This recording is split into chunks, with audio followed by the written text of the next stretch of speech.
roundtable, we shall be considering, of course, what we consider the three big stories as of now. The first on the list is that we have the 2.17 trillion supplementary budget and the issues therein. And we also move quickly to the battle for the soul of rivers, the Wike-Fubara Feud. And in the same procession, we shall quickly be touching on the Imo protest NLC President Harrassed, Detained.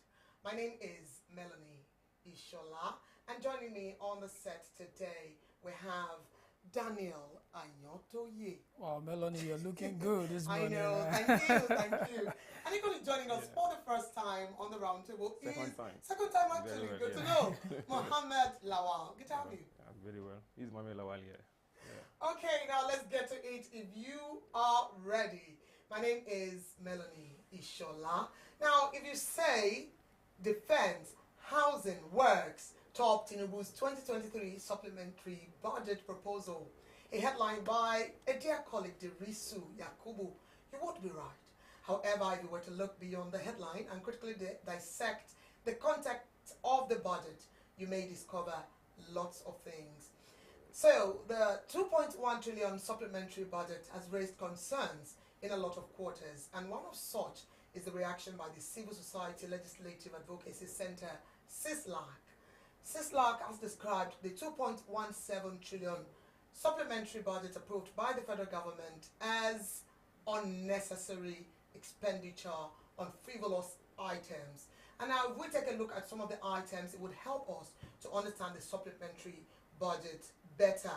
Okay, so the ministries of agriculture, housing, and works got allocated 200, 100, and 300 billion respectively. However, if you look critically at the provisions such as the Independent National Electoral Commission, 18 billion for the conduct of the off-cycle governorship election in Bayelsa, Kogi, and Imo states on November 11, you may have another conclusion. Maybe close to this would be to dutifully analyze State House allocation of 28 billion naira. So these are the talking points, gentlemen. Please, let's get to it and read out the details. Of course, I'm pointing to my left. I think I almost always like something to do with my left. And I'm pointing to you first, Daniel Ayotoye. Let me have a sense of what you make of all of this and put in context at this critical economic time in Nigeria. Yeah, while you were speaking, I saw the aspect where CISLAC have already condemned the expenditure and calling it unnecessary expenditure. Yes, and I've said it times without number. Nigeria, one of the problems we have is not revenue problem. We have spending problem.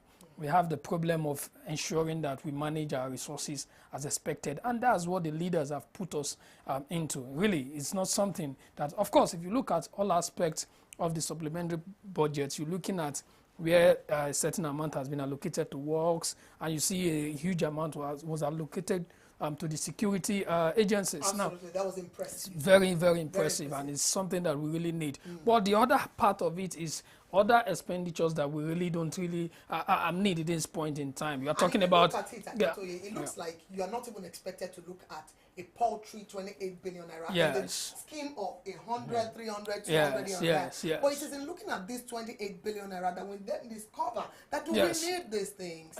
So, in fact, it's something annoying, and if you look at what's the other aspect of it, you see that, of course, 5 billion was allocated to yachts. Of course, another 5 billion allocated to the student loan. You can imagine how a yacht, important, the student loan. Then even 1.5 billion. Allocated for the office of the first for vehicles. Let me take it away from at this point in time. I understand. Now, Mohammed, I need you to quickly delve into this. Yeah. Quickly, I think I will be taking a very different stance, from what you guys are saying. I believe that we shouldn't look at the budget in such manner. I understand that our nation is poverty-stricken, but at the same time, we have to look at why are they? Are they senseless? Are the people in charge of are they senseless? Since they know that people are there have been outbursts, from Nigerians that the country is not, the economy is bad, we have a lot of things to do with money. You are budgeting a particular amount of money, that is 5 billion naira for students' loan. This is even a loan that is repayable. And funnily enough, the places they are allocating a particular unnecessary fund, let us use the word like, just like Sister, made mention of it, that unnecessary fund. But at the same time, you have to look at it that, well, how are they doing that? I believe that we can't, at this point in time, criticize this particular government. Why do you think we cannot? Yeah, we cannot at this moment. Why do you think we cannot? Because I have some background to give to these. Yeah, very well. Because it has been something, it has been in trend, But during the time of the PDP, this has been a continuous, I call it adventitious route. It has been something that is. Whereby we keep having supplementary budgets. Yeah, but why did we have during the time of APC? All of us we trusted in Buhari. Of course, we still trust him. Let me just use it's not yeah, very well. We were thinking that this man is coming there to to change the narrative, and he ended up doing something even worse than the past governments. And now we have Tinubu. We were thinking, we have the agenda of the renewed hope. We believe in that it's going to, be rosy for everyone of us. But funnily enough, we have something totally different. Right. Now, don't forget that. Say we shouldn't criticize. Yeah, we can't. Yeah, let us wait for him. Let us give him another 6 months. I don't want to, and I'm going to tell you why. And I'll tell you. Let's bring this to a close very quickly. Yeah. Because it seems we're not spending so much time on the program today. Yeah. And this is why when they say supplementary budget, gentlemen, what do they really mean? In the scheme of things, this is to say there are items uncaptured initially on a budget that we're running on. And can we augment with things here and there so that we can essentially execute the things that are essential to the running of the government, politics, and whatnot? Now, you look at an item like the INEC provision, the new 18 trillion naira that has to go into off-cycle elections running of the 3 states that we have coming in a week or two. And then you're asking yourself, this particular provision, a lot of people have come to critique it, actually was initially budgeted for in the 2023 election. So please, help me to understand why I wouldn't critique. And as we make a wrap very quickly, I need you to speak to this. I think it would be totally wrong to say you shouldn't criticize the government at this point in time. It's very important that you have to criticize if you want the government to do what is needful.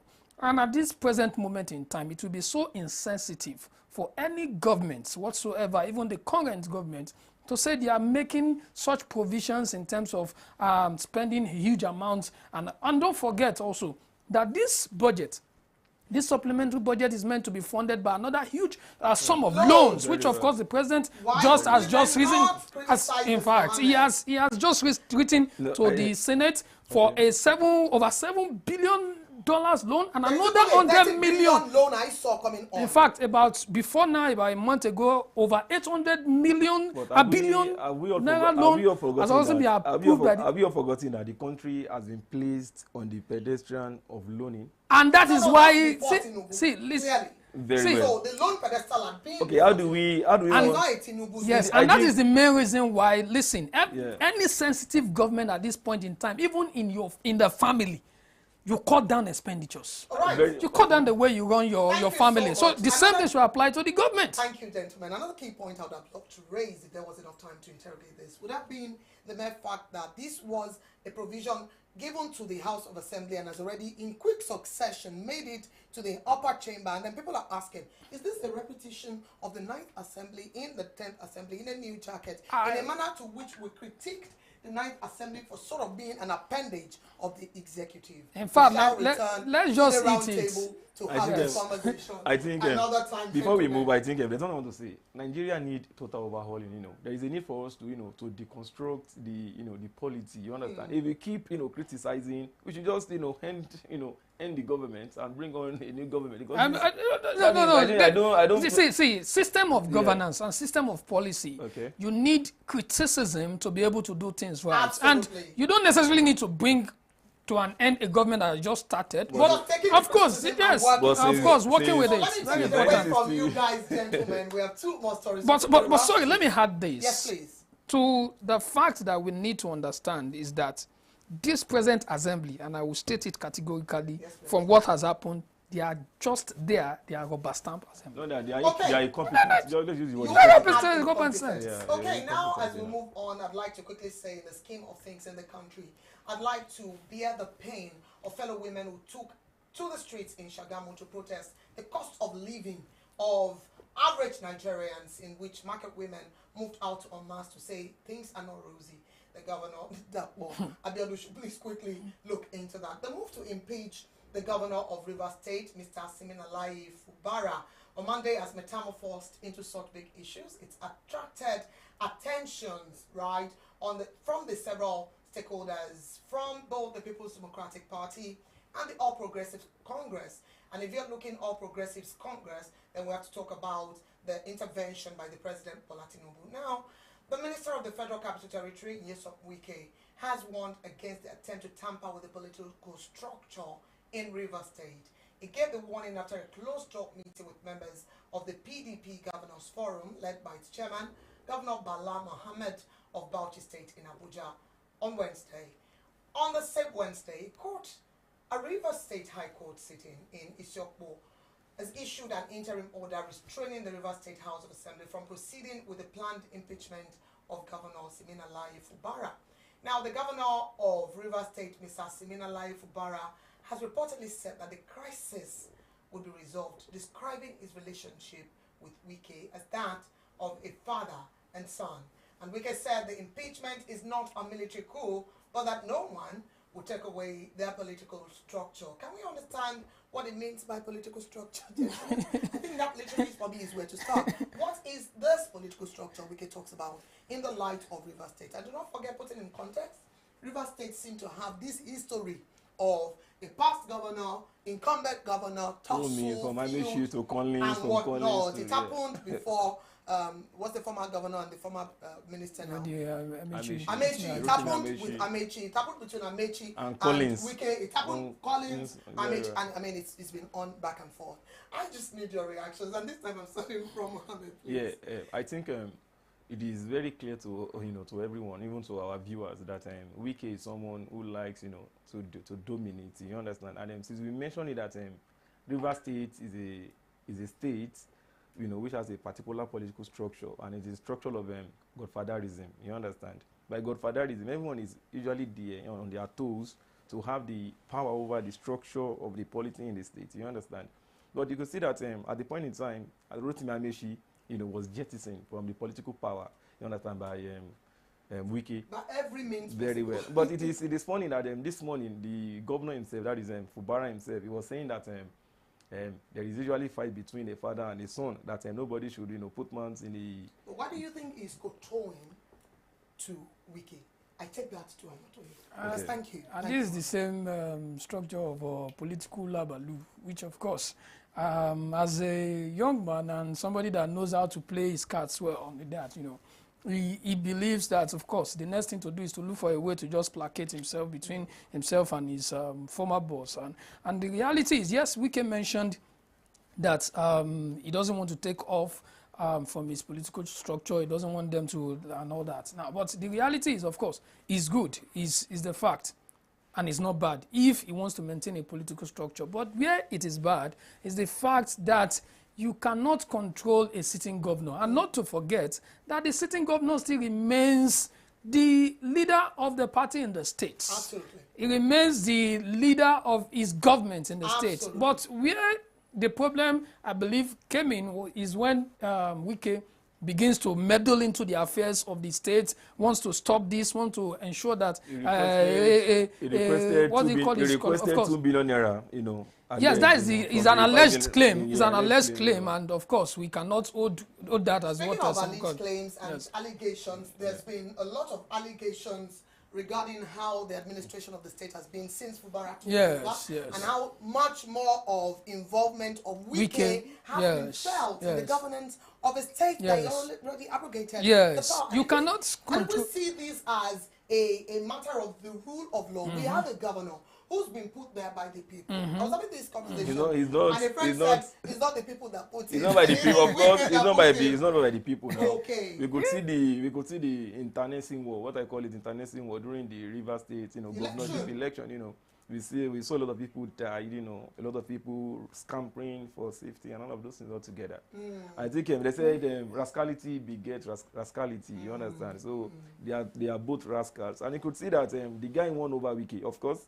He was able to impeach the former Speaker of the House, and and have I think a decent HG and so on. I think where we can go. Water cannons and whatnot was being shot at governor of a state. And I said, who gave the order? It seems like we're always almost coming to the who gave this order. That's it. Where Wike got it wrong is that you can't be controlling the FCT at the same time want to control the Rivers State. But is this a Rivers issue alone? Is this peculiar to Rivers? It may be louder in some places than the other, but godfatherism essentially is and don't our forget, history. even these people, even these same people that are now godfathers, are the same people that fought against godfatherism in the first place. And can we talk about how they even rose to this much of power? Wike began as a local government chairman. Yes. In Rivers State. Influence. I was reading Dele Momodu yesterday when he says he should just be grateful for how much he has grown and how much grace has been extended. And essentially to understand that this need for so much power grows so big is actually in its own way going to, and in this case is the word